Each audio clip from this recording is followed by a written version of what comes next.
begrüßen jetzt die Jugendabteilung des Tambourcoop Heisterbacher Rott. Einmarsch.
Viele Jugendliche heute leben ja nach dem Motto, das Leben ist schön, nur die Grafik ist scheiße.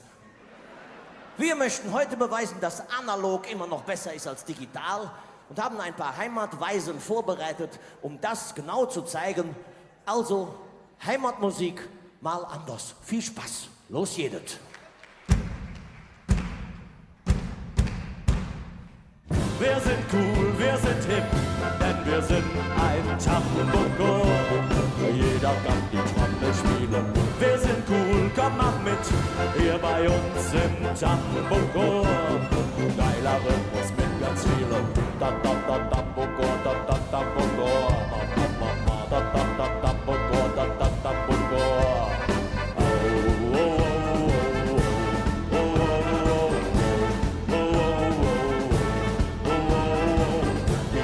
Drum zu spielen ist gar nicht schwer. Denn so ein Tambourcoop, der kann noch viel mehr.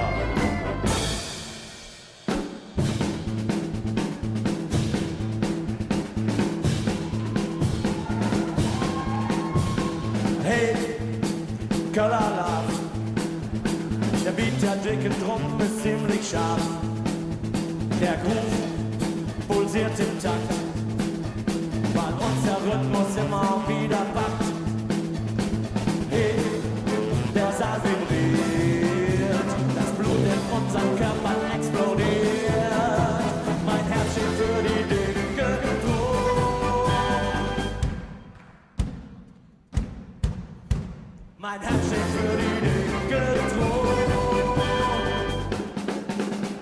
Die Becken machen Schindlers auf.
Der Tambourcoop Heisterbacher Rott mit hervorragender Unterstützung der Percussion-Abteilung des WDR Rundfunkorchesters.